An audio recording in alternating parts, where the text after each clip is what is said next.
মাত্র ৭৪ মিনিট, আর তাতেই নতুন করে ইতিহাস লিখলেন কিলিয়ান এমবাপে।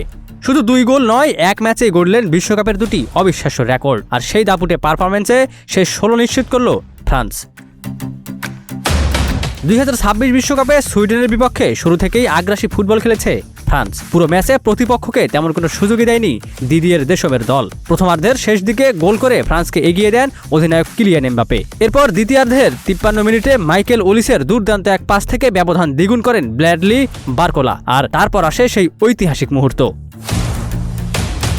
৭৪তম মিনিটে নিজের দ্বিতীয় ও দলের তৃতীয় গোলটি করে এমবাপে গড়ে ফেলেন বিশ্বকাপের নকআউট ইতিহাসের সর্বোচ্চ গোলের এক অনন্য রেকর্ড। শেষ 16 থেকে ফাইনাল পর্যন্ত ম্যাচ মিলিয়ে এটি তার নবম নকআউট গোল। এর আগে ব্রাজিল কিংবদন্তি লিনিও দাস ও রোনালদো নাজারিওর সঙ্গে 8 গোল নিয়ে যৌথভাবে শীর্ষে ছিলেন এমবাপে। এইবার সবাইকে ছাড়িয়ে এককভাবে উঠে গেলেন সবার উপরে। এখানেই শেষ নয়,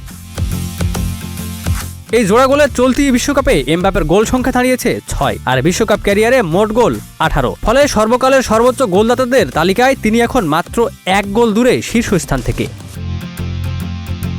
অন্যদিকে মাইকেল ওলিস ছিলেন অসাধারণ। বারকোলার গোলে অ্যাসিস্ট করে বিশ্বকাপের এক আসরে 5টি অ্যাসিস্টের কীর্তি স্পর্শ করেছেন এই ফুটবল তারকা।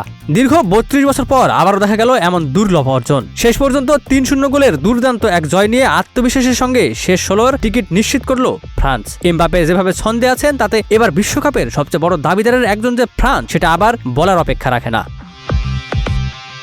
Ikramuzzaman, news flash 7-1।